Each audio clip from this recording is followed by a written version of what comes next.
नमस्कार, जय हिंद। स्वागत है आप लोगों का दृग द टारगेट के ऑनलाइन प्लेटफॉर्म पर। कैसे हैं आप लोग? आशा करता हूं स्वस्थ होंगे, मस्त होंगे।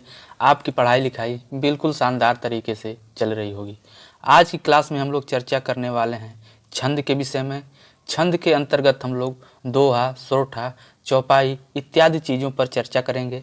लेकिन उससे पहले इस क्लास से जुड़े रहने के लिए चैनल को सब्सक्राइब कर दीजिए, लाइक कर दीजिए, शेयर कर दीजिए, जिससे कि ज़्यादा से ज़्यादा लोग इस क्लास से जुड़ सकें। तो आइए बिना देर किए स्टार्ट करते हैं आज की क्लास। आज की क्लास में चूँकि हम लोग चर्चा करने वाले हैं छंद के विषय में, तो आइए सबसे पहले जानते हैं कि छंद क्या होता है। तो अक्षरों की संख्या, क्रम, मात्रा, गणना तथा यति और गति से संबद्ध विशिष्ट नियमों से नियोजित पद्य रचना को छंद कहते हैं। कहने का मतलब कि कोई ऐसी पद्य रचना हो जिसमें क्रम, मात्रा, गणना और यति गति का ध्यान रखा जाए, उसे ही छंद कहते हैं। छंद शब्द जो है यह संस्कृत के छिद धातु से बना है, जिसका अर्थ है ढकना। अतः छंद वह सुंदर आवरण है जो कविता रूपी कामनी के शरीर को ढककर उसके सौंदर्य में वृद्धि करता है। छंद शब्द का सर्वप्रथम उल्लेख ऋग्वेद में मिलता है। ध्यान रखेंगे कि छंद का सर्वप्रथम उल्लेख ऋग्वेद में मिलता है। छंद शास्त्र के आदि प्रणेता पिंगल ऋषि माने जाते हैं। कौन? पिंगल ऋषि माने जाते हैं।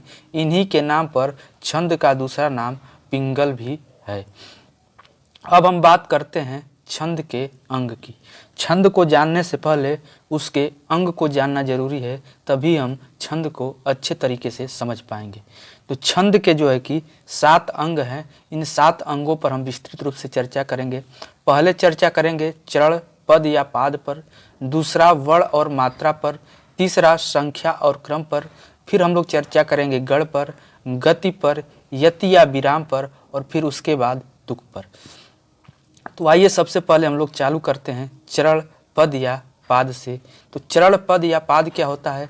तो छंद के प्रायः 4 भाग होते हैं जिन्हें चरण कहते हैं। जैसे यहाँ पर एक छंद लिखा है कि बंदौ गुरुपद पदुम परागा, सुरचि सुबास सरस अनुरागा, अमीय मुरीयम चूरन चारु, समन सकल भव रिज परिवारु। अब देखिए यहाँ पर क्या है कि 4 चरण हैं। ये पहला चरण हो गया आपका, ये पहला चरण हो गया, ये आपका दूसरा चरण हो गया, यह तीसरा चरण हो गया और यह चौथा चरण हो गया। तो यही कहने का मतलब है कि प्रायः इसमें 4 चरण होते हैं। यहाँ पर लिखा है कि कुछ छंदों में 4 चरण होते हैं, लेकिन वह 2 ही पंक्तियों में लिखे जाते हैं। जैसे दोहा और सोरठा की बात करें तो इसमें भी 4 चरण होते हैं, लेकिन यह 2 ही पंक्तियों में लिखे जाते हैं। जैसे यहाँ पर एक दोहा लिखा है कि रहीमन पानी राखिए, बिन पानी सब सून, आ पानी गए न उबरे, मोती मानुष चून। देखिए अब इसमें एक चरण ये हो गया, रहीमन पानी राखिए, दूसरा चरण ये हो गया बिन पानी सब सून, और तीसरा चरण ये हो गया पानी गए न उबरे, मोती मानुष चून। तो ये चरण हैं इसके। कुछ छंद 6 पंक्तियों में लिखे जाते हैं, 6 पंक्तियों में लिखे जाते हैं। ऐसे छंद 2 छंदों के योग से बनते हैं। कुछ छंद ऐसे भी हैं कि जो 4 के बदले 6 पंक्ति में लिखे जाते हैं, लेकिन इनकी खासियत होती है कि यह 2 छंद के योग से बने होते हैं। जैसे कुंडलिया की बात करें तो यह दोहा और रोला के योग से बना है, यह 6 पंक्ति में लिखा जाता है। छप्पे की बात करें तो ये रोला और उल्लाला से बना है, यह भी 6 पंक्ति में लिखा जाता है। अभी हम आगे चर्चा करेंगे विस्तृत रूप में कि दोहा क्या होता है, रोला क्या होता है, छप्पे क्या होता है, उल्लाला क्या होता है। अभी बस यही चरण के बारे में हम लोग बात कर रहे हैं कि सामान्यतः चरण तो 4 प्रकार के होते हैं, लेकिन कुछ ऐसे भी छंद हैं जो लगभग 2 छंदों के योग से बने हैं और उनमें 6 पंक्तियों में ये लिखे जाते हैं। चरण की बात करें तो ये 2 प्रकार के होते हैं, सम चरण और विषम चरण। सम का मतलब कि जो 2, 4, 6 ये जो है कि सम है।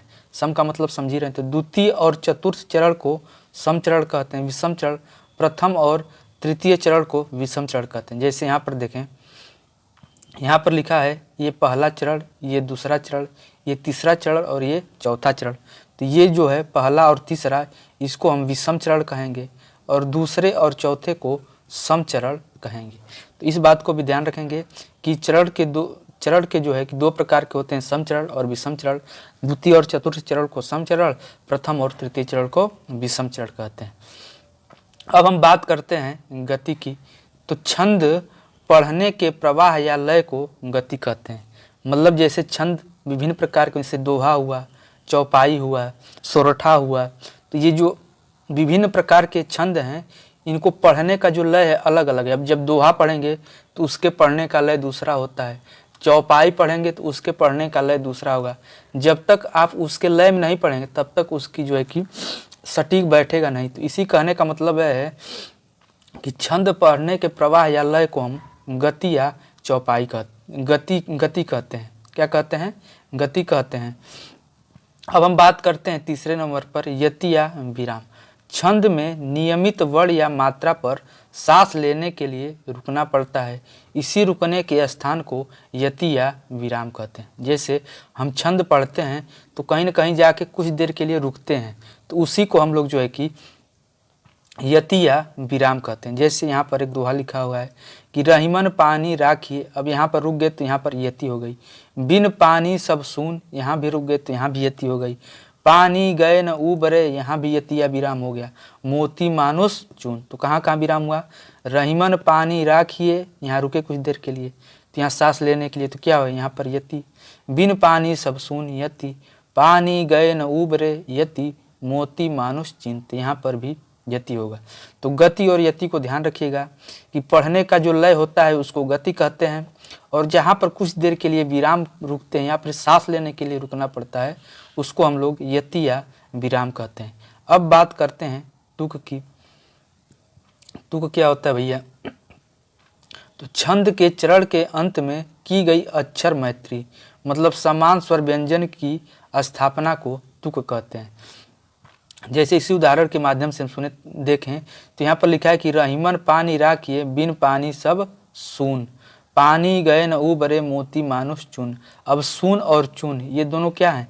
लगभग उच्चार करने में एक जैसे हैं, तो इसी को हम लोग तुक कहते हैं। तुक जो है 2 प्रकार का, तुकांत छंद और अतुकांत छंद होता है। तुकांत छंद का मतलब कि जिस छंद के अंत में तुक मिले उसे तुकांत छंद कहते हैं, और अतुकांत छंद जिस छंद के अंत में तुक ना मिले उसे अतुकांत छंद कहते हैं। अब हम बात करते हैं वर्ण और मात्रा की गणना। यह जो है कि सबसे महत्वपूर्ण अंग है, और इसी पर जो है कि पूरे मात्रिक छंद की हम लोग चर्चा वर्ण और मात्रा की गणना के आधार पर ही कहते हैं। तो इसको विशेष ध्यान से देखना है। वर्ण की बात करें तो वर्ण 2 प्रकार के, ह्रस्व स्वर और दीर्घ स्वर की बात की जाती है छंद में। तो ह्रस्व स्वर के अंतर्गत अ, ई, उ और री आता है। दीर्घ स्वर के अंतर्गत आ, ई, बड़ा उ, ए, ऐ, ओ और औ। ह्रस्व स्वर के अंतर्गत अ, छोटा ई, छोटा उ और री। दीर्घ स्वर के अंतर्गत आपका आता है बड़ा ई, बड़ा आ, बड़ी ई, उ, ए, ऐ, ओ और औ। अब हम बात करेंगे मात्रा की गणना की। तो मात्रा जो है कि 2 प्रकार की होती है। एक को हम कहते हैं लघु मात्रा, और दूसरे को कहते हैं गुरु मात्रा। लघु का मतलब छोटा, तो उसको इस संकेत से व्यक्त करते हैं, ध्यान रखिएगा, इस संकेत से हम लघु को व्यक्त करते हैं। और दूसरा होता है गुरु मात्रा। गुरु का मतलब कि बड़ा, और गुरु को जो है कि हम इस संकेत से व्यक्त करते हैं। तो ध्यान रखिएगा कि जहाँ भी लघु आएगा उसको हम ये वाले संकेत से व्यक्त करेंगे, और जहाँ गुरु आएगा उसको इस संकेत से व्यक्त करेंगे। अब हम बात करते हैं कि मात्रा लगाने के नियम। इसको बिल्कुल विशेष ध्यान से देखिएगा कि मात्रा कैसे लगाया जाता है। अगर कहीं भी अ, छोटी ई, छोटा उ, री और चंद्र बिंदु आता है तो वहाँ पर जो है कि हम लघु मात्रा लगाते हैं। जैसे यहाँ पर लिखा है अमर, तो अ में क्या आया? लघु मात्रा लगेगा यहाँ पर, तो खड़ी पाई। म में अ आ रहा है तो यहाँ भी लघु मात्रा। र में भी आ रहा है तो यहाँ भी लघु मात्रा। उसी प्रकार लिखा है कमल, तो क में भी लघु मात्रा, म में भी लघु मात्रा और ल में भी लघु मात्रा। उसी प्रकार लिखा है इस, तो छोटी ई और स, तो ई में जो है कि लघु मात्रा, स पर भी लघु मात्रा क्योंकि इसके अंतर में भी अ है। उसके बाद यहाँ लिखा है किस, तो यहाँ पर भी जो है कि लघु मात्रा लघु मात्रा। उसी प्रकार लिखा है उस, तो छोटा उ और स, तो लघु मात्रा लघु मात्रा। कुसुम लिखा है तो यहाँ छोटा ऊ, फिर म अ इसके लास्ट में भी आ रहा है तो यहाँ पर भी लघु मात्रा लगाएंगे। उसी प्रकार ऋषभ लिखा है तो लघु मात्रा लगाएंगे, स में भी लघु मात्रा और भ में भी लघु मात्रा। उसी प्रकार यहाँ पर लिखा है हंसना तो चंद्र बिंदु आ रही है तो इसका भी लघु मात्रा हो जाएगा। स आ रहा है तो इसका भी लघु मात्रा हो जाएगा। और यहाँ पर ना आ गया तो आ गया तो यहाँ पर जो है कि आपका गुरु मात्रा हो जाएगा। तो ध्यान रखेंगे कि लघु मात्रा कहाँ लगेगा, जहाँ भी अ, छोटी ई, छोटा ऊ और री चंद्र बिंदु आता है वहाँ पर जो है कि हम लघु मात्रा लगाते हैं। अब हम बात करते हैं कि गुरु मात्रा कहाँ लगता है। गुरु मात्रा लगाने के नियम, तो जहाँ पर भी आ, बड़ी ई, बड़ा ऊ, ए, ऐ, ओ, औ, अंग, अह आता है वहाँ पर जो है कि आपका गुरु मात्रा लगता है। जैसे यहाँ पर लिखा है आकाश तो यहाँ देखिए आ में आ रहा है तो क्या हो जाएगा गुरु मात्रा, का गुरु मात्रा, स लघु मात्रा। लिखिए ईख बड़ी ई तो गुरु मात्रा, ख में आ रहा है तो लघु मात्रा। उसी प्रकार ऊन तो ऊन में गुरु मात्रा और न में लघु मात्रा। एड़ी तो ए आ गया तो गुरु मात्रा, र पर बड़ी की मात्रा तो गुरु मात्रा। उसी प्रकार ऐनक में लगाएंगे तो गुरु मात्रा लघु मात्रा लघु मात्रा। ओखल में गुरु मात्रा लघु मात्रा लघु मात्रा। औरत में औ आ गया तो गुरु मात्रा, रत तो लघु मात्रा लघु मात्रा। अब यहाँ पर अंग आ गया तो ये इसके ऊपर बिंदी रहेगी। अंग आ गया तो अन आया तो गुरु मात्रा, ग में लघु मात्रा। उसी प्रकार यहाँ अतः आया तो लघु मात्रा, अ में लघु मात्रा और अह आ गया तो गुरु मात्रा। तो ध्यान रखेंगे कि कहाँ पर गुरु मात्रा लगेगी, जहाँ पर आ, बड़ी, बड़ा ऊ, ए, ऐ, ओ, औ, अंग और अह आते हैं वहाँ पर जो है कि हम गुरु मात्रा का प्रयोग करते हैं। इसके अलावा संयुक्त वर्ण से पहले आने वाले वर्ण में भी हम गुरु मात्रा का प्रयोग करते हैं और हलंत से पहले आने वाले वर्ण में भी हम गुरु मात्रा का प्रयोग करते हैं। अब सबसे पहले हम लोग थोड़ा चर्चा कर लेते हैं संयुक्त वर्ण के बारे में। जैसे हम लोग संयुक्त वर्ण पढ़े थे त्र, तो यह त्र क्यों है, क्योंकि यह त और र से मिलकर बना। जब हम वर्णमाला पढ़ रहे थे तो उसमें हम लोग चर्चा किया था कि संयुक्त व्यंजन 4 हैं, छ, त्र, ज्ञ और स्र।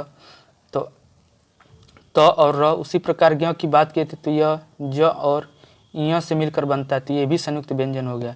उसी प्रकार से हम लिख दें यहाँ पर त्य, ये भी संयुक्त व्यंजन हो गया क्योंकि यह त और य से मिलकर बनता है। दूसरी भाषा में बात करें तो अगर कहीं भी आधा वर्ण आता है तो उसके पहले वाला जो वर्ण है वो आपका क्या हो जाएगा, गुरु हो जाएगा। जैसे यहाँ पर समझिए, यहाँ पर लिखा है कि सत्य, सत्य, तो वैसे तो हम मात्रा लगाएं तो स में जो है कि लघु मात्रा लगनी चाहिए, लेकिन यहाँ पर जो है कि त आधा आ गया, इसीलिए इस स को हम गुरु मात्रा लगाएंगे। स पर क्या लगाएंगे, गुरु मात्रा, और य पर लघु मात्रा।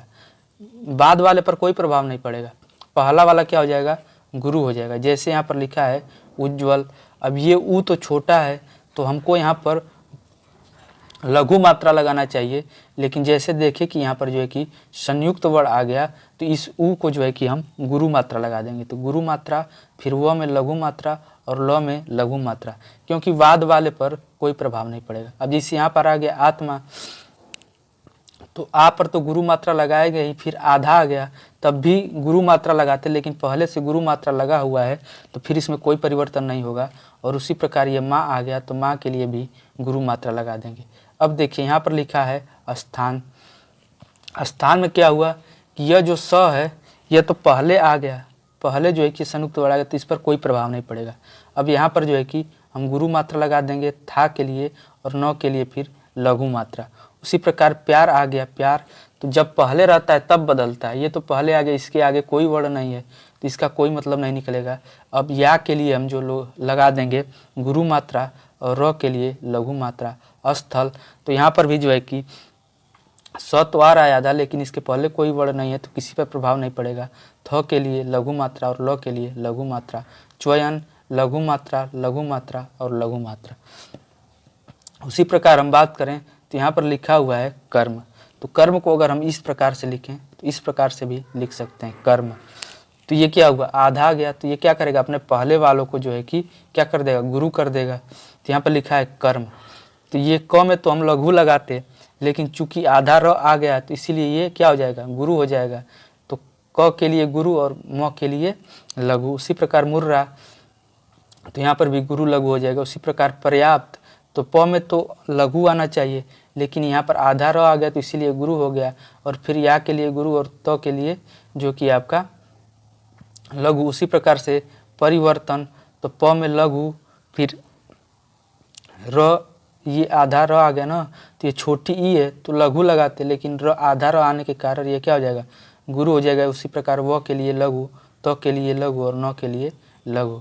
अब देखिए यहाँ पर प्रकाश।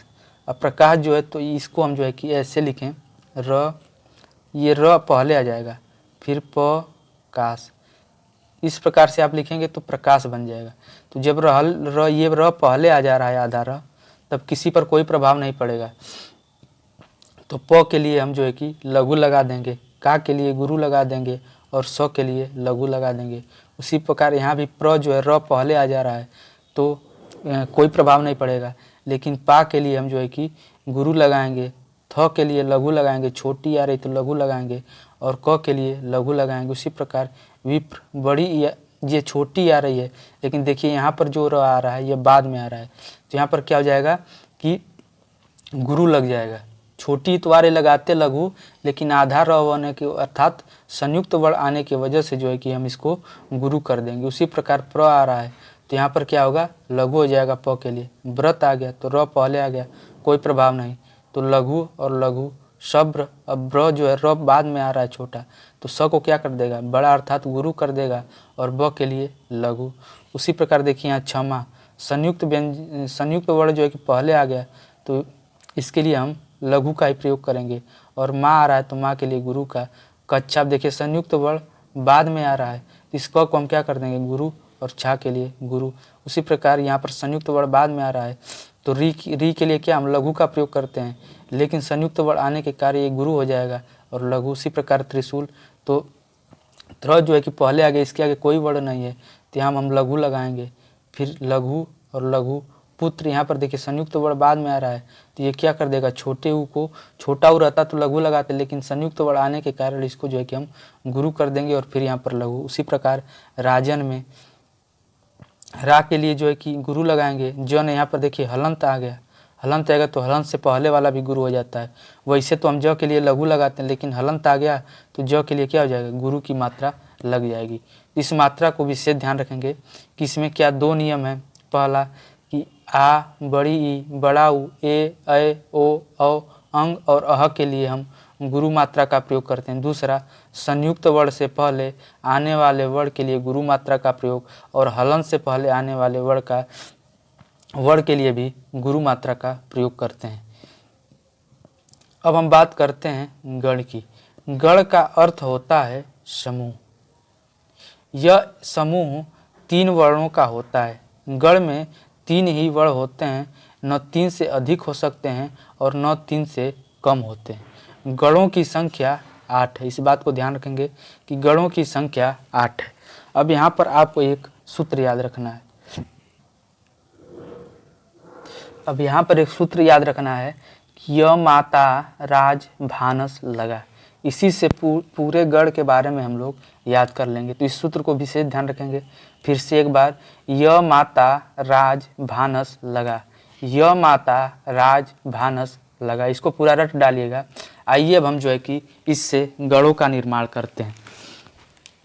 तो यहाँ पर हम लिख दिए हैं कि गण का नाम, यहाँ पर लिखेंगे गण का नाम, यहाँ पर उसका उदाहरण और यहाँ पर चिन्ह। ये कभी कभी चिन्ह पूछ लेता है कि यगड़ का चिन्ह क्या होगा, मगड़ का चिन्ह क्या होगा। तो अब इसी सूत्र से जो है कि हम पूरा निकालेंगे। तो सबसे पहले यहाँ पर क्या आ रहा है, य आ रहा है, तो य के बाद लगा दीजिए गढ़, क्या हो गया, य गढ़।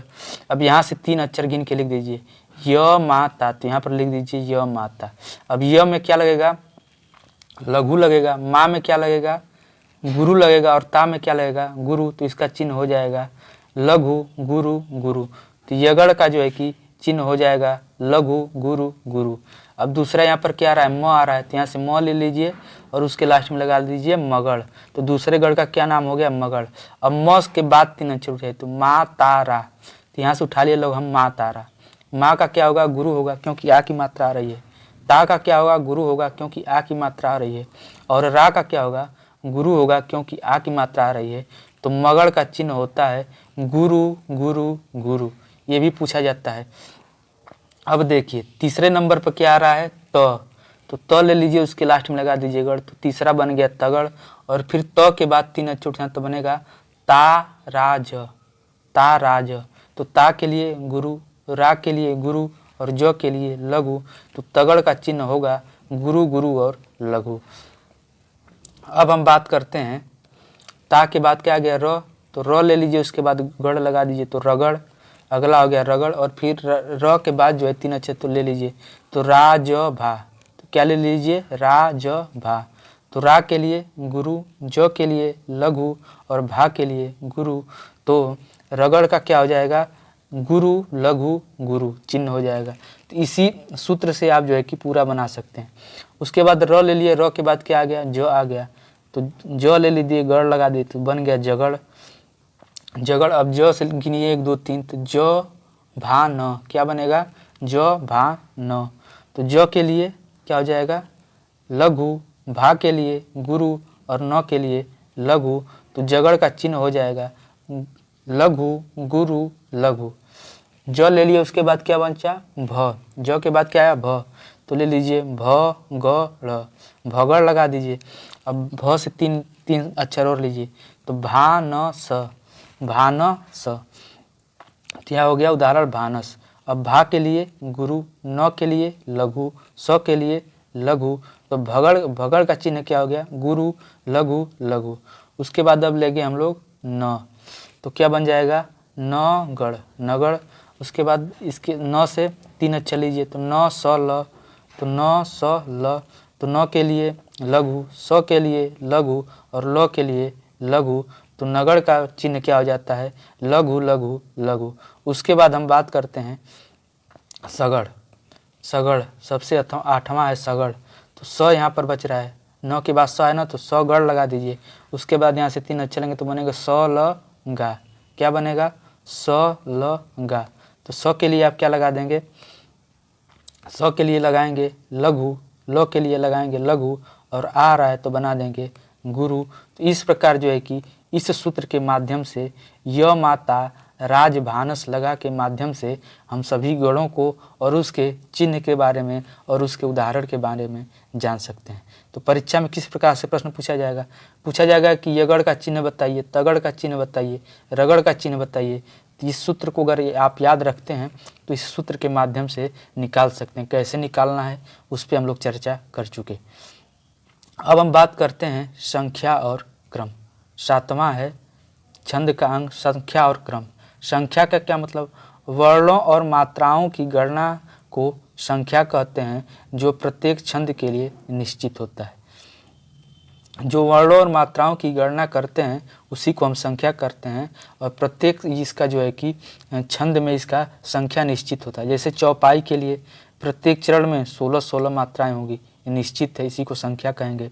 दोहा की बात करें तो पहले और तीसरे चरण में 13-13 मात्राएं होती हैं, दूसरे और चौथे चरण में 11-11 मात्राएं होती हैं। ये हमेशा निश्चित होता है और इन्हीं मात्राओं की गणना को हम लोग संख्या कहते हैं। उसके बाद होता है क्रम, जो है कि छंद में जो है कि गुरु और लघु का क्रम निश्चित होता है। क्रम निश्चित होता है कि कहाँ पर गुरु आएगा और उसके बाद लघु आएगा। तो जो है कि प्रत्येक प्रकार के अनेक प्रकार के छंदों में गुरु और लघु के क्रम जो निश्चित होते हैं उन्हीं को हम क्रम कहते हैं। आइए अब बात करते हैं छंद के प्रकार की। अब तक हम लोग छंद के अंग को जाने, अब बात करेंगे छंद के प्रकार की। तो छंद 3 प्रकार के होते हैं, मात्रिक छंद, वर्णिक छंद और मुक्तक छंद।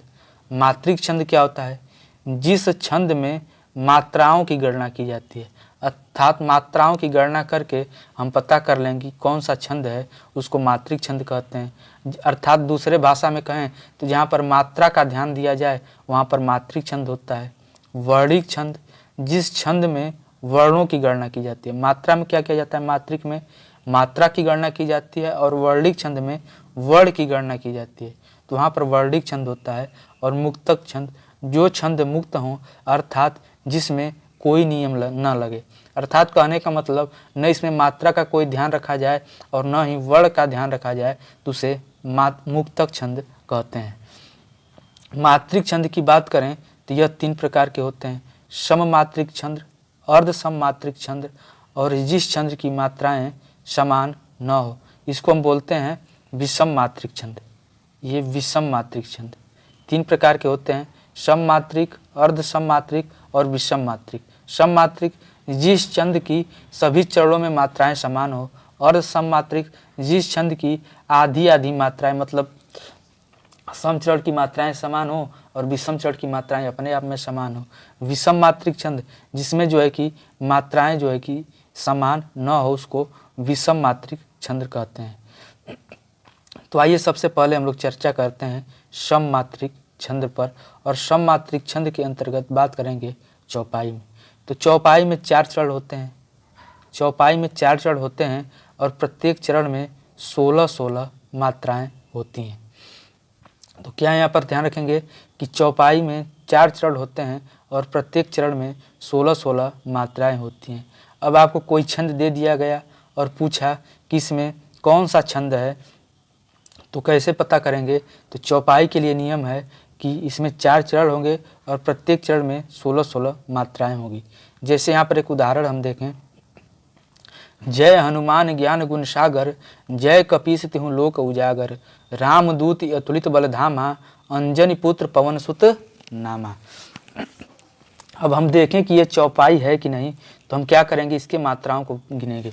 तो यह ज में क्या हो जाएगा, लघु हो जाएगा। अ आ रहा है, मात्रा गिनने के लिए हम लोग चर्चा कर चुके हैं।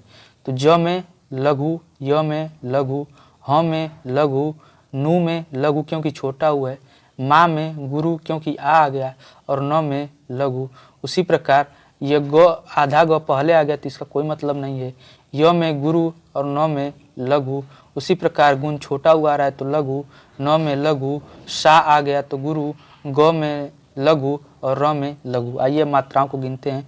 तो 1 2 3 4, ये 5 6 7 8 9 10 11 12 13 14 15 16। तो यहाँ पे आ गई आपकी 16। आइए अब दूसरे चरण को गिनते हैं। पहले चरण में तो 16 हो गया। जय कपीस तिहु लोक उजागर, ज में लघु, य में लघु, क में लघु, पी में गुरु और स में लघु। ती में लघु क्योंकि छोटी है, हु में लघु, चंद्रबिंदु आ रही है और छोटा उ आ रहा है तो क्या करेंगे, लघु लगाएंगे। उसी प्रकार लो, ओ की मात्रा आ रही है तो गुरु, क में लघु, छोटा उ तो लघु, जा तो गुरु, ग में लघु और र में लघु। अब आइए अब मात्राओं को गिनते हैं। तो 1 2 3, जहाँ गुरु आता है उसको 2 गिनते हैं। तो 1 2 3, ये 4 5 6 7 8 9 10 11 12 13 14 15 और 16। तो यहाँ पर भी की 16 मात्राएं आ गई। उसी प्रकार अगर ये लाइन पे चर्चा करें, रामदूत अतुलित बलधामा, तो रा आ गया तो गुरु, म आ गया तो लघु, दूत बड़ा उ आया तो गुरु, त आया तो लघु, अ आया तो लघु, तू छोटा उ लगा हुआ है तो लघु, ली छोटी लगी हुई तो लघु और त में लघु, ब में लघु, ल में लघु, धा आ गया तो गुरु और मा आ गया तो गुरु। आइए मात्राओं को गिनते हैं। तो 2 3 4 5 6 7 8 9 10 11 12 13 14 और 15 16। यहाँ पर भी 16 मात्राएं आ गई। अंजनी पुत्र पवन सुत नामा। अब देखिए यहाँ पर क्या आ गया, अन आ गया, अन और अह, इनको भी जो है कि हम इसमें गुरु में गिनते हैं। इसको भी गिने तो अन तो क्या हो जाएगा, गुरु, ज में लघु, नी में लघु क्योंकि छोटी आ रही है, पू में भी छोटा हुआ आ रहा है, लेकिन यहाँ पर जो है कि क्या आ गया, संयुक्त वर्ण आ गया तो ये क्या हो जाएगा, गुरु हो जाएगा। तर में जो है कि त्र नहीं, अब जब त किससे मिलकर बना है, त और र से, तो ये त आने की वजह से ये जो है कि छोटा हुआ आ रहा है, लेकिन इसको हम बड़ा मतलब गुरु बना देंगे तो ये गुरु हो गया। अब उसके बाद बचा र, तो र के लिए जो है कि लघु। उसी प्रकार प के लिए लघु, व के लिए लघु, न के लिए लघु, सुत तो छोटा उ तो लघु, त के लिए लघु, ना के लिए गुरु और माँ के लिए गुरु। आइए अब मात्राओं को गिनते हैं। तो 2 3 4 5 6 7 8, 9, 10, 11, 12, 13, 14, 15, 16, तो इसमें भी 16। तो प्रत्येक चरण में जो है क्या है 16-16 मात्राएं आ रही हैं, अर्थात यह चौपाई है। एक बार फिर से ध्यान रखेंगे कि चौपाई में 4 चरण होते हैं और प्रत्येक चरण में 16-16 मात्राएं होती हैं। जैसे यहाँ पर भी दिया है कि बिनु पग चले सुने बिनु काना, कर बिनु कर्म करें विधिनाना, आनन रहित सकल रस भोगी, और बिनु बाड़ी भक्तांबर जोगी। इसमें भी जो है कि आप मात्राएं गिनेंगे तो यहाँ पर लघु लघु लघु लघु, यहाँ पर लघु अय आ गया तो गुरु लघु गुरु लघु लघु गुरु गुरु। तो देखिए 1, 2, 3, 4, 5, 6, 7, 8, 9, 10, 11, 12, 13, 14, 15, 16, तो आ गया 16। उसी प्रकार दूसरी लाइन हम लोग देखें तो कर बिनु कर्म करें विधिनाना, क आया अ आ रहा है तो लघु लघु, यहाँ पर भी लघु छोटी छोटा हो तो लघु। अब देखिए यहाँ क में भी लघु लगना चाहिए, लेकिन ये आधा र आने की वजह से यह गुरु हो जाएगा, तो गुरु, फिर म के लिए लघु, फिर क के लिए लघु, ए आ गया तो गुरु, फिर वी छोटी ई तो लघु, छोटी ई तो लघु, आ गया तो गुरु गुरु। गिनिए अब तो 1, 2, 3, 4, 5, 6, 7, 8, 9, 10, 11, 12, 13, 14, 15 और 16। एक बार फिर से गिनिए 1, 2, 3, 4, 5, 6, 7, 8, 9, 10, 11, 12, 13, 14 और 15, 16। तो क्या हो गई 16 मात्राएं हो गई। उसी प्रकार आनन रहित सकल रस भोगी, आ में जो है कि गुरु, न में लघु लघु लघु लघु लघु, यहाँ पर लघु, र के लिए लघु, छोटी के लिए लघु, त के लिए लघु, स के लिए लघु, क के लिए लघु, ल के लिए लघु, र के लिए लघु, स के लिए लघु, भो आ गया तो गुरु, और बड़ी आ गई तो गुरु। अब आइए मात्राओं को गिनते हैं तो 1, 2, 3, 4, 5, 6, 7, 8, 9, 10, 11, 12, यहाँ पर 2 गिनेंगे तो 13, 14, 15, 16, तो यहाँ पर भी 16 मात्राएं हो गई। तो इस प्रकार से हमको जो है कि मात्राओं को गिनना है। तो यहाँ पर भी जो है कि प्रत्येक चरण में 16-16 मात्राएं आ रही हैं, अर्थात यह भी चौपाई है। अब हम बात करते हैं गीतिका की। बात करें गीतिका की तो यह एक सममात्रिक छंद है। प्रत्येक चरण में 26 मात्राएं होती हैं। यह भी एक क्या है कि सममात्रिक छंद है और प्रत्येक चरण में 26 मात्राएं होती हैं। 14 और 12 पर यति होती है, मतलब कि 14 मात्रा पर और दूसरे चरण में 12 मात्रा पर जो है कि यति होती है, रुकना होता है। अंत में लघु और गुरु आवश्यक होता है। अंत में चरण के अंत में एक लघु होगा और उसके बाद गुरु होता है। तो आइए उदाहरण के माध्यम से समझते हैं। जैसे लिखा है कि साधु भक्तों में सुयोगी संयमी बढ़ने लगे, सभ्यता की सीढ़ियों पर सुरमा चढ़ने लगे। तो आइए सबसे पहले हम लोग मात्रा गिनते हैं। तो सा आ गया तो क्या लगाएंगे गुरु। धू आ रहा है, छोटी ऊ की मात्रा है तो क्या लगाएंगे लघु। भ, लेकिन भ से पहले आधा क आ गया तो भ के लिए तो हम लघु लगाते, लेकिन ये संयुक्त वर्ण आने की वजह से इसको हम क्या कर देंगे गुरु। और फिर तो के लिए भी गुरु लगाएंगे, ओ की मात्रा आ रही है। में ए की मात्रा आ रही है तो गुरु लगाएंगे। सु, स में छोटा ऊ है तो लघु लगाएंगे। ओ की मात्रा आ रही है तो गुरु करेंगे। बड़ी ई आ रही है तो गुरु करेंगे। उसी प्रकार ये संयमी है तो अन आ रहा है तो क्या करेंगे गुरु करेंगे। य में लघु लगाएंगे, मी में गुरु लगाएंगे, बड़ी की मात्रा है।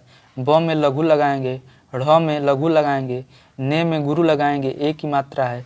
ल में लघु लगाएंगे और गे में क्या लगाएंगे गुरु लगाएंगे। आइए मात्राओं को गिनते हैं तो 1, 2, 3, 4, 5, 6, 7, 8, 9, 10, 11, 12, 13, 14। देखिए यहाँ पर क्या हो गया 14। तो क्या बोला था कि 14 पर यति होती है, तो यहाँ पर हम रुक रहे हैं ना। साधु भक्तों में सुयोगी, यहाँ पर हम क्या यति अर्थात विराम ले रहे हैं, तो यहाँ तक की मात्राएं 14 हो गई। अब यहाँ से गिनिए 15, 16, 17, 18, 19, 20, 21, 22, 23, 24 और 25, 26। तो हम क्या पढ़े थे कि प्रत्येक चरण में जो है कि 26 मात्राएं होती है। यहाँ पर 14 पर यति हम लोग लिए, उसके बाद ये 12 होंगी। 1, 2, ये वाला चरण पढ़िए। तो 1 2 3 4 5 6 7 8 9 10 और 11 12। तो यहाँ देखिए ये 12 पर, तो पहले 14 पर यति होती है, फिर 12 पर यति होती है। 14 और 12 को जोड़ दें हम लोग तो टोटल कितनी मात्रा हो गई? 26। तो अर्थात कहने का मतलब कि जहाँ पर 14 पर यति हो, फिर दूसरे वाले में 12 पर यति हो, और टोटल मात्राएं जो है कि चरण में कितनी हो? 26 हो, तो वहाँ पर क्या हो जाएगा? गीतिका हो जाएगा। आइए अब दूसरे चरण को पढ़ते हैं। सभ्यता की सीढ़ियों पर सुरमा चढ़ने लगे। ये क्या हो गया? दूसरा चरण हो गया कि सभ्यता की सीढ़ियों पर सुरमा चढ़ने लगे। आइए मात्रा को गिनते हैं। स के लिए तो हम लघु लगाते, लेकिन उसके बाद क्या है? संयुक्त वर्ण आ जा रहा है। भ्य मतलब आधा भ आ गया। साधारण भाषा में समझिए कि आधा अगर आ गया तो उसके बाद वाला जो है कि गुरु हो जाता है। तो आधा ब आ गया। स के लिए तो हम लघु लगाते, लेकिन आधा बाद में आने की वजह से ये क्या हो जाएगा? गुरु हो जाएगा। तो गुरु। य के लिए क्या लगाएंगे? लघु। ता आ रहा है तो गुरु। की बड़ी आ रही है तो गुरु। सी बड़ी आ रही है तो गुरु। ढ़ी छोटी आ रही है तो लघु। यो आ रहा है तो गुरु। प लघु और र के लिए लघु। आइए अब गिनते हैं कि क्या इसमें 14 पर यति है क्या? तो आइए गिनते हैं। 1 2 3 4 5 6 7 8 9 10 11 12 13 14। हाँ 14 तो आ गया। अब किस पे होनी चाहिए यति? दूसरे में 12 पर, तो इस पे 12 होना चाहिए। आइए गिनते हैं। तो सु बड़ा उ तो क्या लगाएंगे? गुरु। र के लिए लघु। माँ के लिए गुरु। च के लिए लघु। ढ के लिए लघु। ने के लिए गुरु। ल के लिए लघु और गे के लिए गुरु। आइए अब गिनते हैं। तो 1 2 3 4 5 6 7 8 9 10 11 12। तो यहाँ पर भी 12 आ गया। यहाँ पर 14 आ गया। तो 14 और 12 26। तो देखिए 14 पर यति आई, फिर 12 पर यति आई, इसमें भी 14 पर यति आई, फिर 12 पर यति आई। 14 12 जोड़े तो हो गई 26 मात्रा। इसमें भी हो गई 26 मात्रा। तो जहाँ पर भी 14 और 12 पर यति आए और प्रत्येक चरण में 26 मात्राएं हैं, तो वहाँ पर क्या होती है? गीतिका होती है। तो इसको ध्यान रखेंगे कि यह एक सममात्रिक छंद है। प्रत्येक चरण में 26 मात्राएं होती हैं। 14 और 12 पर यति का मतलब कि विराम लेते हैं, अर्थात सांस लेने के लिए रुकते हैं, होती हैं, और अंत में लघु और गुरु आवश्यक है। क्या करा है? कि अंत में लघु और गुरु आवश्यक है। तो देख लीजिए उदाहरण पर, यहाँ पर भी अंत में लघु और गुरु आ रहा है, और यहाँ पर भी जो है कि चरण के अंत में लघु और गुरु आ रहा है। अब हम बात करेंगे हरिगीतिका पर। हरिगीतिका क्या होती है भैया? तो यह एक सममात्रिक छंद है। यह भी एक सममात्रिक छंद है। प्रत्येक चरण में कितनी? 28 मात्राएं होती हैं, और इसमें जो है कि 16 पर यति होती है। 16 और 12 पर यति होती है। उसमें कितने पर हो रही थी? गीतिका में 14 और 12 पर। अंत में लघु और गुरु का प्रयोग होता है। इसके अंत में क्या हो रहा था? इसके अंत में भी लघु और गुरु का प्रयोग हो रहा था, और इसके अंत में भी लघु और गुरु का प्रयोग होगा, लेकिन इसमें 28 मात्राएं होगी और 16 और 12 पर यति होगी, जबकि गीतिका में 14 और 12 पर यति होती थी। तो आइए उदाहरण के माध्यम से समझते हैं। अन्याय सहकर बैठ रहना यह महादुष्कर्म है, न्यायार्थ अपने बंधु को भी दंड देना धर्म है। आइए मात्राओं की गिनती करते हैं। तो अ के लिए तो हम लगाते लघु, लेकिन अ के बाद आधा न आ गया, तो इसीलिए हम इसको कर देंगे गुरु। फिर या के लिए गुरु, और य के लिए लघु लगाएंगे। स के लिए लघु, ह के लिए लघु, प के लिए लघु और र के लिए लघु। ऐ के लिए गुरु, ठ के लिए लघु, र के लिए लघु, ह के लिए लघु, ना आ गया तो गुरु। फिर य के लिए लघु, ह के लिए लघु, म के लिए लघु, हा आ गया तो गुरु। अब देखिए यहाँ पर द छोटा उ लगा है, लेकिन इसके बाद आधा स आ जा रहा है, तो इसको गुरु कर देंगे। क के बाद भी ये आधा आ रहा है मर्म कर्म, तो ये आधा र ये पहले आता है, तो इसको भी गुरु कर देंगे। उसके बाद म के लिए लघु और है अय आ रहा है तो गुरु। आइए अब मात्राओं को गिनते हैं। तो इसको गिनेंगे 1 2 3 4 5 6 7 8 9 10 10 11 12 13 14 15 16। यहाँ पर क्या ले रहे हैं? अति। तो यहाँ पर तक मात्रा कितनी होगी? 16। अब यहाँ से गिनते हैं 1 2 3 4 5 6 7 8 9 10 11 12। तो यहाँ पर भी 12 पर यति हुई। 16 और 12 को जोड़ेंगे तो कितना हो जाएगा? 28। अर्थात यहाँ पर भी जो है कि एक चरण में टोटल 28 मात्राएं आ रही हैं, तो अर्थात यहाँ पर जो है कि हरि गीतिका होगी। आइए दूसरे चरण को भी गिनते हैं। तो न्यायार्थ आधा न पहले आ गया तो कोई मतलब नहीं है, या आया तो गुरु लगाएंगे, या आया तो गुरु लगाएंगे। और देखिए यार्थ आ रहा है तो आधा यहाँ पर आता, अगर यह होता तो इसको गुरु कर देते हैं, लेकिन ये या पहले से ही गुरु है तब तो इसमें कोई परिवर्तन नहीं होगा। तो या के लिए गुरु, या के लिए गुरु, और थ के लिए लघु, अ के लिए लघु, प के लिए गुरु, और ने के लिए प के लिए लघु, ने के लिए गुरु। अब देखिए बंधु, ये ऊपर बिंदी आ रही है, किसकी?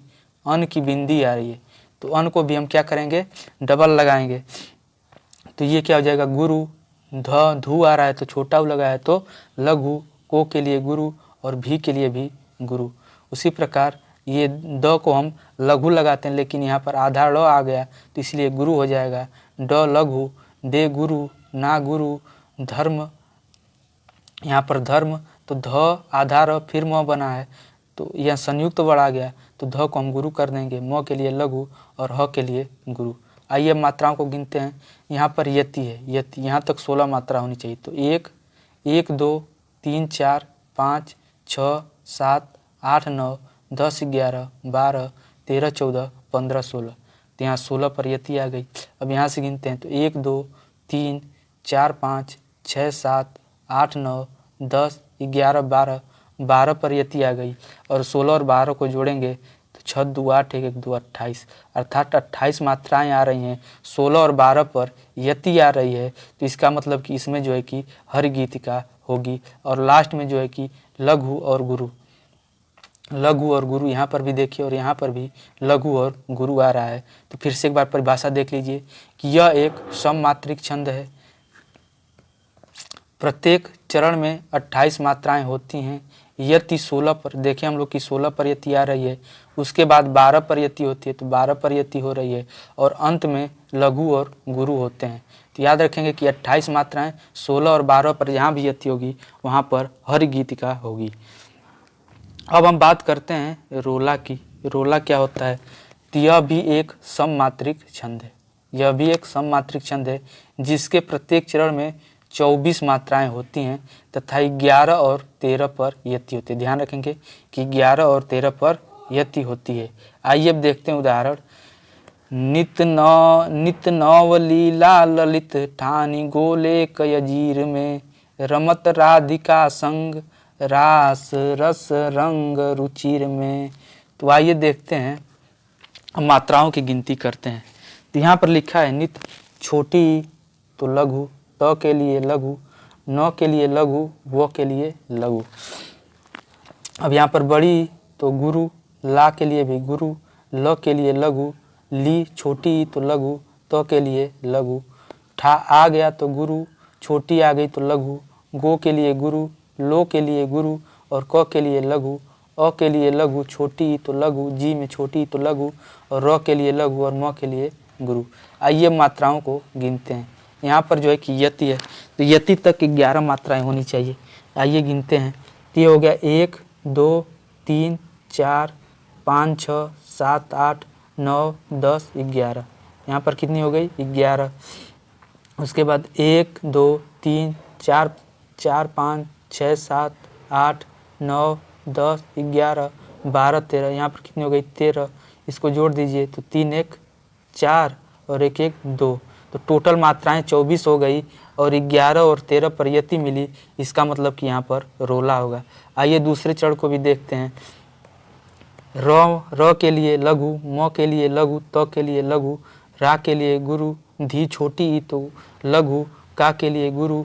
ये संग है, संग, तो यहाँ पर भी अंग आ रहा है, अंग। तो क्या हो जाएगा? यहाँ पर भी गुरु, ग के लिए लघु, रा के लिए गुरु, स के लिए लघु, र के लिए लघु, स के लिए लघु, रंग आ गया, फिर गुरु, लघु, रू आ गया तो लघु, छोटी तो लघु, र आया लघु और में आया तो गुरु। आइए मात्राओं की फिर गिनती करते हैं। तो 1, 2, 3, 4, 5, 6, 7, 8, 9, 10। एक बार फिर से आइए गिनते हैं। तो ये हुआ 1, 2, 3, 4, 5, 6, 7, 8, 9, 10 और 11। तो यहाँ पर कितना यति पर 11 हो गई। अब यहाँ से गिनिए 1 2 3 4 5 6 7 8 9 10 11 और 12 13, तो यहाँ पर हो गई 13। पहले पर यति कहाँ लगी 11 पर और दूसरे पर यति कहाँ लगी 13 पर। 11 और 13 कितना हो गया 24। तो टोटल मात्राएं कितनी हो गई चरण में 24। इस पे भी मात्राएं 24। 11 और 13 के बाद यति, तो अर्थात इसका मतलब यहाँ पर रोला हो गया। तो क्या कहने का मतलब कि यह एक सममात्रिक छंद है जिसके प्रत्येक चरण में 24 मात्राएं होती हैं। हमने देखा कि 24 मात्राएं आ रही हैं तथा 11 और 13 पर यति होती है। हमने यह भी देखा कि 11 और 13 पर यति हो रही हैं, तो अर्थात कहने का मतलब कि यह रोला है। अब हम बात करेंगे अर्ध सममात्रिक छंद पर। अर्ध सममात्रिक छंद के अंतर्गत हम सबसे पहले बात करेंगे दोहा पर, और दोहा भी अर्ध सममात्रिक छंद होता है। दोहा में 4 चरण होता है, 1 2 3 4, लेकिन यह 2 ही लाइन में लिखा जाता है। पहले और तीसरे चरण में 13 मात्राएं, दूसरे और चौथे चरण में 11 मात्राएं होती हैं। जिसे उदाहरण के माध्यम से हम लोग देखें तो यहाँ पर लिखा हुआ है, श्री गुरु चरण सरोज रज, निज मन मुकुर सुधारी, बर नौ रघुवर विमल जस, जो दायक फलचारी। आइए अब मात्राओं को गिनते हैं। बड़ी की मात्रा श्री पर, तो ये क्या हो जाएगा गुरु। छोटी गु रु, तो 1 1 की मात्रा। चौ के लिए लघु, र के लिए लघु, नौ के लिए लघु, सौ के लिए लघु, रो के लिए गुरु और जो के लिए लघु, रो के लिए लघु, जो के लिए लघु। तो ये आपका हो गया क्या पहला चरण। तो पहला चरण में 13 मात्राएं होनी चाहिए। ये गिनते हैं तो 1 2 3 4 5 6 7 8 9 10 11 12 13, तो यहाँ पर कितनी हो गई 13 मात्राएं। अब ये क्या हो गया पहला चरण। अब दूसरे चरण में कितना होना चाहिए 11। तो नी के लिए 1 का मतलब कि लघु, ज के लिए लघु, म के लिए लघु, न के लिए लघु, मुँह छोटा हुआ आ रहा है तो लघु, क के लिए लघु, र के लिए लघु, सु के लिए लघु, धा आ गया तो गुरु और छोटी री आ रही है तो लघु। आइए मात्राओं को गिनते हैं 11 होनी चाहिए। तो 1 2 3 4 5 6 7 8 9 10 और 11। तो क्या हो गया कि पहले चरण में 13 आ रही है और दूसरे चरण में 11। उसी प्रकार से जब आप तीसरे चरण को गिनेंगे तो इसमें भी 13 मात्राएं आएंगी, और जब चौथे चरण को गिनेंगे तो इसमें 11 मात्राएं आएंगी। तो कहने का मतलब कि दोहा जो है कि अर्ध सममात्रिक छंद है। इसके पहले और तीसरे चरण में 13 मात्राएं, जबकि दूसरे और चौथे चरण में 11 मात्राएं होती हैं। यहाँ पर भी एक उदाहरण है कि मेरी भव बाधा हरो, राधा नागरी सोई, जा तन की झाई परे, श्याम हरित धुति होए। इसका आपको स्क्रीनशॉट ले लीजिएगा और उसके बाद जो है कि इसकी मात्राओं को गिनिएगा। पहले और तीसरे चरण में 13 मात्राएं आनी चाहिए और दूसरे और चौथे चरण में 11 मात्राएं होनी चाहिए। तो यह दोहा होगा। अब हम बात करते हैं सोरठा की। सोरठा भी जो है कि यह एक अर्ध सममात्रिक छंद है। सोरठा भी अर्ध सममात्रिक छंद है। यह दोहा का उल्टा अर्थात विपरीत होता है। दोहा में क्या होता था कि दोहा में 4 चरण होते थे, सोरठा में भी 4 चरण होंगे, लेकिन दोहा में पहले और तीसरे चरण में 13 मात्राएं होती थी और दूसरे और चौथे चरण में 11 मात्राएं होती थी। लेकिन सोरठा में क्या होगा कि पहले और तीसरे चरण में 11 मात्राएं, जबकि दूसरे और चौथे चरण में 13 मात्राएं होंगी। उल्टा हो जाता है। जैसे यहाँ पर लिखा है उदाहरण, मुँह को होई वाचाल, पंगु चढ़ही गिरिवर गहन, जा सुकृपा सो दयाल, द्रबहु सकल कलिमल दहन। आइए एक बार मात्राओं को गिन कर चेक कर लेते हैं। तो यहाँ पर मुँह के लिए गुरु बड़ा हुआ आ रहा है, क के लिए लघु, हो के लिए गुरु, ई के लिए लघु, वा के लिए गुरु, चा के लिए गुरु और ल के लिए गुरु। तो आइए गिनते हैं। ये आपका पहला चरण हो गया। तो पहले चरण में कितनी 11 मात्राएं होनी चाहिए। तो 1 2 3 4 5 6 7 8 9 10 11। तो ये क्या हो गई 11 मात्राएं हो गई। आइए अब दूसरे चरण को गिनते हैं। तो पंग, ये पंग अंग आ रहा है तो 2 मात्राएं 1 2 3 4 5 6 7 8 9 10 11 12 13। तो इसमें 13 मात्राएं आ गई। तो पहले चरण में 11 और दूसरे चरण में 13। उसी प्रकार तीसरे चरण को गिनेंगे तो इसमें भी 11 मात्राएं आएंगी और चौथे चरण को गिनेंगे तो इसमें 13 मात्राएं आएंगी। तो कहने का मतलब कि सोरठा भी अर्ध सम्मात्रिक छंद है और यह दोहा का उल्टा होता है। इसके पहले और तीसरे चरण में 11-11 मात्राएं, जबकि दूसरे और चौथे चरण में 13-13 मात्राएं होती हैं। अब इसी क्रम में हम आगे बढ़ते हुए बात करते हैं बरवे की। यह भी जो है कि अर्ध सम्मात्रिक छंद होता है। इसमें भी 4 चरण होते हैं, लेकिन इसमें पहले और तीसरे चरण में 12-12 मात्राएं, जबकि दूसरे और चौथे चरण में 7-7 मात्राएं होती हैं। जैसे यहाँ पर लिखा है कि वाम अंग शिव शोभित, शिवा उदार, शरद सुवारिद में जनु तड़ित बिहार। तो आइए एक बार फिर से मात्राओं को गिन लेते हैं।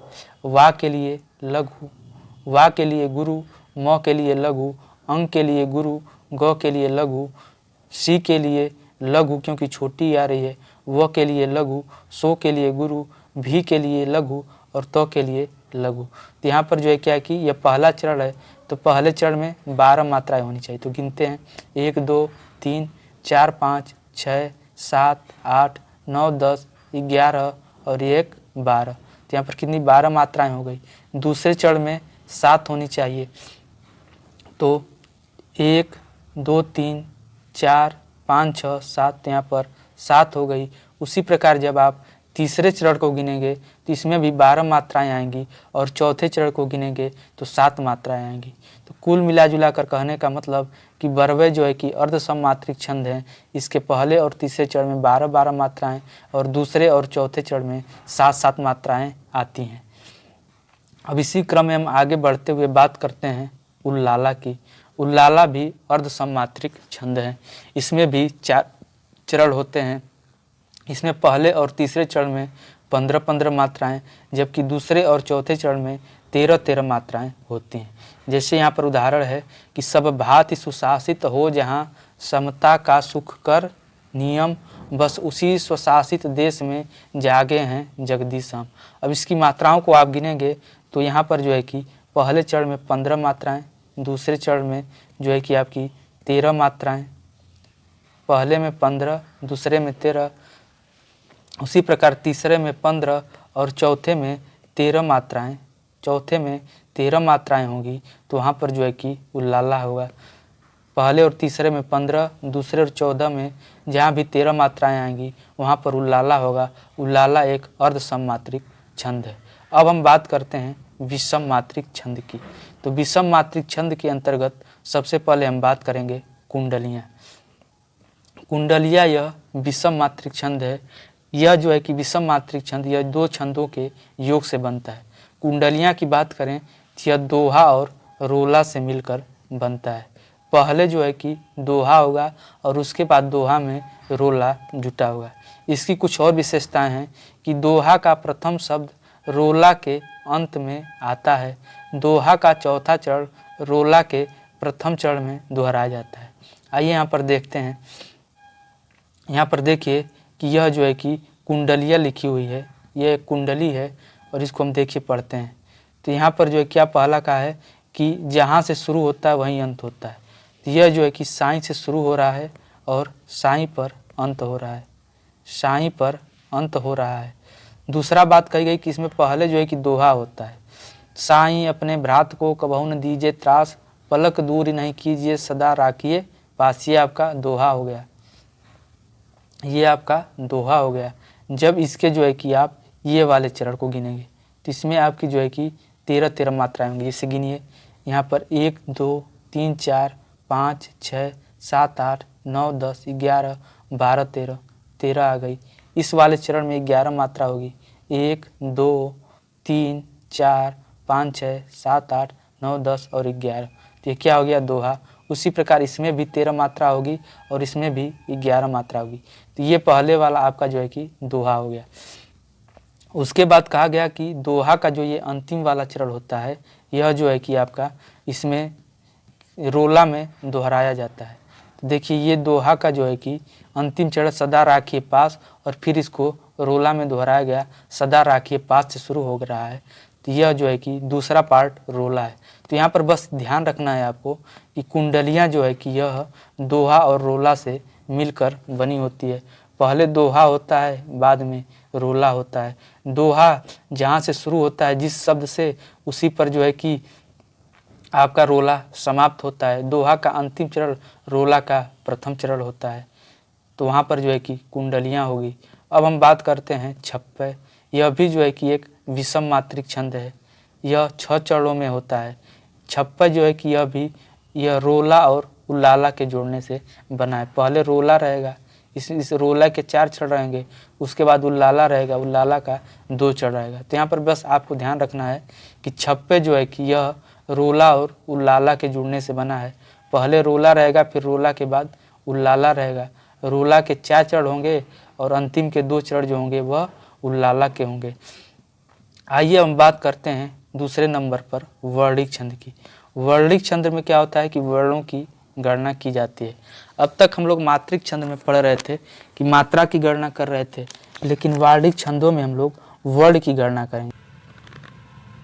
इसके अंतर्गत हम लोग बात करते हैं सवैया की। सवैया या मालती, इसको सवैया या मालती कहते हैं। यह एक समवर्णिक छंद है। इसके प्रत्येक चरण में 22 से 26 अक्षर तक होते हैं। क्या होता है कि 22 से 26 अक्षर तक होंगे। जैसे या लुकटी या रुका मरिया पर राजती हूँ पुर को तजी दारो। आइए अब गिनते हैं। इसमें क्या है कि मात्रा नहीं गिनना है, हमको वर्ण गिनना है। तो यहाँ पर 1 2 3 4 5 6 7 8 9 10 11 12 13 14 15 16 17 18 19 20 21 22 और 23। तो 22 और 26 के बीच में तो यहाँ पर आ गया आपका 23। आइए अब दूसरी लाइन को गिनते हैं। तो 1 2 3 4 5 6 7 8 9 10 11 12 13 14 15 16 17 18 19 20 21 22 और 23। तो यहाँ पर भी क्या गया 23। तो कहने का मतलब कि वर्णों की संख्या क्या है कि 22 और 26 के बीच में होनी चाहिए। तो 23 क्या है, 22 और 26 के बीच में है, और दोनों पद में 23 23 जो है कि वर्ण आ रहे हैं, अर्थात यह जो है कि सवैया या मालती है। अब उसी क्रम में आगे बढ़ते हुए हम बात कर रहे हैं कवित्त या धनाक्षरी पर।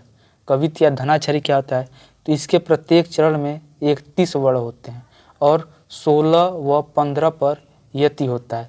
मतलब कि 16 पहले 16 वर्ण पर रुकना होगा, फिर दूसरे चरण में 15 वर्ण पर रुकना होगा और टोटल मिलाकर 31 वर्ण होंगे। तो आइए गिनते हैं वर्णों को। तो 1 2 3 4 5 6 7 8 9 10 11 12 13 14 15 16 17 18 19 20 21 22 23 24 25 26 27 28 29 30 31।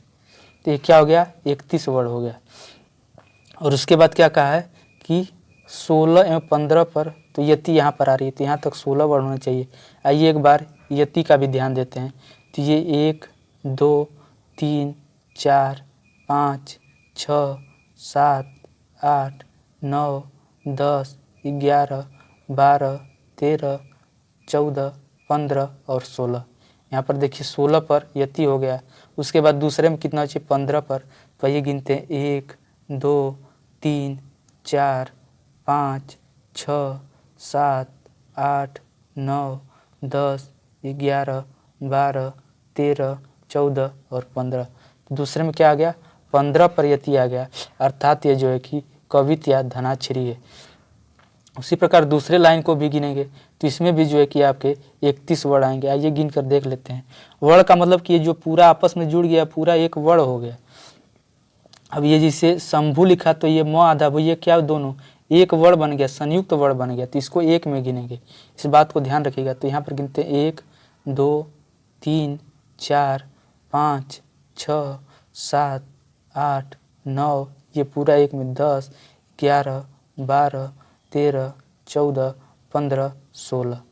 16 पर क्या हो गया, यति। अब इसके आगे गिनते हैं 17 18 19 20 21 22 23 24 25 26 27 28 29 30 और 31।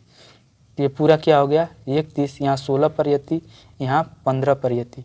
तो जहाँ भी 31 वर्ड है वहाँ पर कवित या धनाक्षरी होता है, 16 और 15 पर यति होता है। अब बात करते हैं इंद्र प्रजा की। तो इसके प्रत्येक चरण में 11 वर्ड होते हैं तथा प्रत्येक चरण में 2 तगड़, पहले 2 तगड़ आएगा, फिर 1 जगड़ आएगा और 2 गुरु आएगा। तगड़ का मतलब क्या होता है गुरु, गुरु लघु। जगड़ का मतलब क्या होता है लघु, गुरु लघु। और 2 गुरु का मतलब ये 2 गुरु लास्ट में आएंगे। जिस उदाहरण के माध्यम से हम समझते हैं, यहाँ पर लिखा है जागो उठो भारत देशवासी। तो पहले तो क्या होना चाहिए कि 11 वर्ण आने चाहिए। तो आइए गिनते हैं वर्ण को। तो 1 2 3 4 5 6 7 8 9 10 11, 11 वर्ण हो गए। उसके बाद क्या चाहिए पहले 2 तगड़ आना चाहिए। तो अब मात्रा को भी गिनना पड़ेगा। तो जा के लिए गुरु, जा के लिए गुरु, गो के लिए गुरु, छोटा ऊ के लिए लघु, ठो के लिए गुरु, भा के लिए गुरु, र के लिए लघु, त के लिए लघु, दे के लिए गुरु, स के लिए लघु, वा के लिए गुरु और सी के लिए गुरु, क्योंकि बड़ी है। तो कहने का मतलब पहले 2 तगड़ आना चाहिए, मतलब गुरु गुरु लघु। तो देखिए यहाँ पर पहले तगड़ आ गया गुरु गुरु लघु, उसके बाद फिर गुरु गुरु लघु, तो यहाँ भी तगड़ आ गया। उसके बाद क्या रहेगा 1 जगड़ होना चाहिए। तो ये जगड़ में क्या होना चाहिए कि लघु गुरु लघु। तो इसको पूरा मिला दीजिए, लघु गुरु लघु, जगड़ आ गया। उसके बाद लास्ट में 2 गुरु आना चाहिए। तो वहाँ पर क्या होगा इंद्र प्रजा। पहला नियम कि 11 वर्ण होने चाहिए, तो हमने गिरा कि 11 वर्ण होना, 11 वर्ण हो गए। उसके बाद 2 तगड़ होने चाहिए। तो देखिए तगड़ तगड़, 2 तगड़ हो गए। तगड़ के बाद 1 जगड़ होना चाहिए, तो 1 जगड़ आ गया और 2 गुरु आ गया। उसी प्रकार यहाँ पर भी गिनेंगे तो 11 वर्ड होंगे। 1 2, ये पूरा 1 में आ जाएगा 3, ये 4, ये 5 6 7 8 9 10 11, 11 वर्ड हो गए। आइए मात्राओं को गिन लेते हैं। तो यहाँ पर जो है कि आ में आ के लिए 2, ल के लिए यह, ल के लिए तो हम लघु लगाते, लेकिन आधा स आ गया तो ये गुरु हो जाएगा। फिर य के लिए लघु, या के लिए ये तो पहले आ गया तो इसका कोई मतलब नहीं है। या के लिए गुरु, गो के लिए गुरु, न के लिए लघु, ब के लिए लघु, नो के लिए गुरु, वी के लिए लघु, ला के लिए गुरु और सी के लिए गुरु। अब पहले क्या कि 2 तगड़ आना चाहिए। तो देखिए 2 तगड़ आ गया, 2 तगड़ के बाद 1 जगड़ होना चाहिए और लास्ट में 2 गुरु होना चाहिए। तो ये भी पूरा कर दिया। तो अर्थात सभी कंडीशन पूरा कर रहा है। इसका मतलब कि ये क्या है इंद्र व्रजा है। अब हम बात करते हैं उपेंद्र व्रजा की। इसके प्रत्येक चरण में 11 वर्ण होते हैं। इसके भी प्रत्येक चरण में 11 वर्ण होते हैं तथा वर्णों का क्रम होता है पहले जगड़, फिर तगड़, फिर जगड़। इंद्र व्रजा में क्या होता था कि 2 बार लगातार जो है कि आपका तगड़ तगड़ आता था, उसके बाद जगड़ आता था। लेकिन इसमें क्या होगा कि पहले जगड़ आएगा, फिर तगड़ आएगा, फिर जगड़ आएगा, फिर जो है कि 2 गुरु आएंगे। तो आइए सबसे पहले तो वर्ण को गिनते हैं। वर्ण 1 2 3 4 5 6 7 8 9 10 11, तो वर्ण हो गए 11। अब मात्राओं को गिन लेते हैं। तो देखिए बी के लिए लघु, ना के लिए गुरु, बी के लिए लघु, चा के लिए गुरु, रे के लिए गुरु, ज के लिए लघु, ब के लिए लघु, का के लिए गुरु, म के लिए लघु, हो के लिए गुरु और गा के लिए गुरु। तो पहले क्या कर रहा है कि पहले 1 जगड़ आना चाहिए। तो जगड़ के लिए सूत्र क्या होता है लघु गुरु लघु। तो देखिए यहाँ पर 1 जगड़ आ गया। फिर उसके बाद कर रहा है तगड़, मतलब गुरु गुरु लघु, तो ये आपका 1 तगड़ आ गया। फिर उसके बाद कर रहा है कि फिर 1 जगड़ आना चाहिए, फिर 1 जगड़ आ गया और लास्ट में 2 गुरु आना चाहिए। तो लास्ट में 2 गुरु आ गया। उसी प्रकार दूसरे चरण की बात करें तो इसको भी देखिए 1 2 3 4 5 6 7 8 9 10 11, वर्णों की संख्या हो गई 11। एक बार मात्राएं देख लेते हैं। तो क के लिए लघु, भी के लिए गुरु, न के लिए लघु, अ के लिए लघु लगाते लेकिन आधा च आ रहा है तो ये गुरु हो गया। छा के लिए गुरु, प के लिए लघु, री के लिए लघु क्योंकि छोटी है, रा के लिए गुरु और म के लिए लघु, हो के लिए गुरु और गा के लिए गुरु। तो कह रहा है कि सबसे पहले क्या आना चाहिए जगड़ आना चाहिए। तो देखिए जगड़ का सूत्र बन गया, तो जगड़ हो गया। उसके बाद कहता है कि 1 तगड़ आना चाहिए। तो गुरु गुरु लघु ये तगड़ हो गया। फिर कह रहा फिर एक जगड़ आना चाहिए, तो एक जगड़ हो गया। फिर लास्ट में 2 लघु आना चाहिए, तो 2 लघु आ जा रहा है। अर्थात इसका मतलब कि यह उपेंद्र वर्ज्य है। उपेंद्र वर्ज्य में क्या होगा कि इसके प्रत्येक चरण में 11 वर्ण होते हैं। इसको हम लोग देखें कि 11 वर्ण हैं। पहले जगड़ आना चाहिए, जगड़ आ रहा है। फिर तगड़ आना चाहिए, तगड़ आ गया। फिर जगड़ आना चाहिए, फिर जगड़ आ गया। और फिर लास्ट में 2 गुरु आने चाहिए, तो वहाँ पर उपेंद्र वर्ज्य होती है। अब हम बात करते हैं मालिनी की। मालिनी क्या होता है? यह एक समवर्णिक छंद है। इसके प्रत्येक चरण में 15 वर्ण होते हैं तथा 7 और 8 के बाद यति होती है। मालिनी में क्या होता है कि इसमें जो है कि प्रत्येक चरण में 15 वर्ण होते हैं और 7 और 8 के बाद यति होती है। इसे अब गिने तो 1 2 3 4 5 6 7 8 9 10 11 12 13 14 और 15 वर्ण हो गए। उसके बाद क्या रह रहा है कि पहले 7 पर यति होनी चाहिए, उसके बाद 8 पर। तो 1 2 3 4 5 6 7, देखिए 7 पर यति हो गई। फिर दूसरे में 8 के बाद तो 1 2 3 4 5 6 7 और 8, तो 8 के बाद यति। तो अर्थात यह जो है क्या है कि मालिनी है। उसी प्रकार इस दूसरे लाइन में भी देख लीजिए 1 2 3 4 5 6 7 यति आ गई, 7 के बाद यति। उसके बाद 1 ये 2 3 4 5 6 7 8, ये हो गया आपका 8। तो 8 2 10 5 15, टोटल वर्ग 15, 7 के बाद यति और 8 के बाद यति। तो ये क्या है कि मालिनी है। अब हम बात करते हैं मुक्तक छंद की। ना ही इसमें मात्रा का बंधन होता है और ना ही ये इनमें जो है कि वर्ण का बंधन होता है। अर्थात ये मुक्त होते हैं, इसीलिए इनको मुक्तक छंद कहते हैं। इनमें न वर्ण का नियम होता है और न ही मात्रा का कोई नियम होता है, इसीलिए इसको मुक्तक छंद कहते हैं। जैसे साप तुम सभ्य तो हुए नहीं, नगर में बसना भी तुम्हें नहीं आया।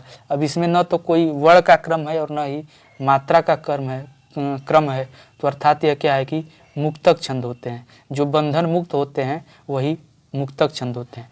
तो आज जो है कि हम लोग चर्चा किए छंद पर। आशा करता हूँ कि आपको सारी बातें अच्छी से समझ में आई होंगी। फिर मिलते हैं नेक्स्ट क्लास में। तब तक के लिए नमस्कार, जय हिंद, धन्यवाद।